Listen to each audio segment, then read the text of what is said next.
My advice as children of God, as Christians that we say we are, let us remember the book of Colossians, chapter 2, verse 8, where Paul told the Colossians not to be caught up in traditions of men.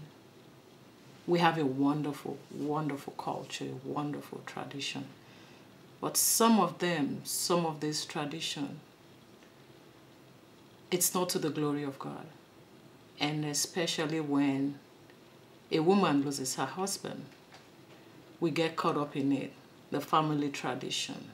Some people get involved in chieftaincy tradition.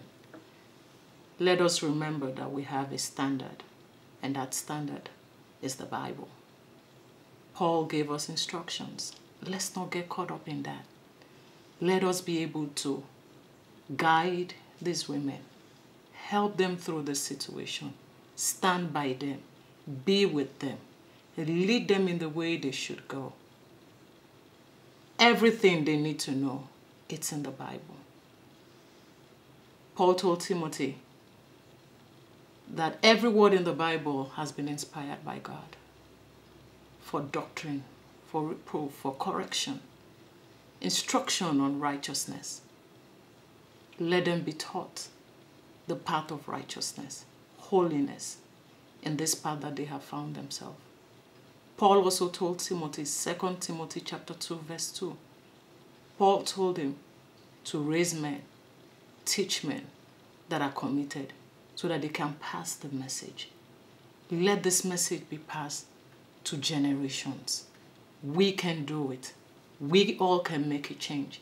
The pastors, the evangelists, the ministers, let the true word of God, unadulterated, not motivational preaching, not motivational speaking, but the true word of God is able to make a change.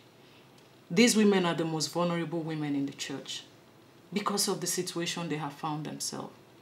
They need help. People are bound to capitalize on their situation. Let us all stand together and help these women to make a change.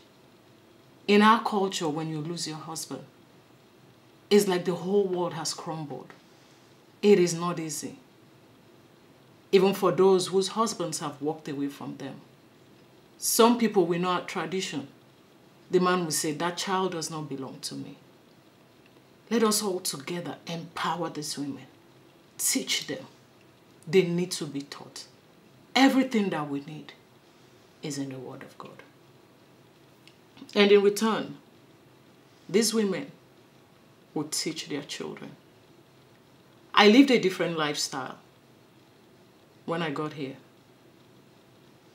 And after my divorce, I lived a different lifestyle.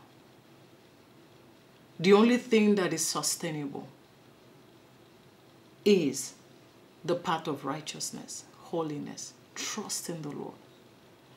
I pray that together we're able to teach these women so that they can teach their children. It's not in the material stuff that we have. Everything was taken away from me. But the true word of God still remains. My children, I pray that one day the word of God that they have heard at home, at school, at church, the men and the women that have come together, sown this seed into their life, I pray that it grows, it springs forth at an appropriate time, at the set time, and they would run with the vision. It's not what you give them. It's not the house. It's not money. It is the true word of God. It is free, yet so rich.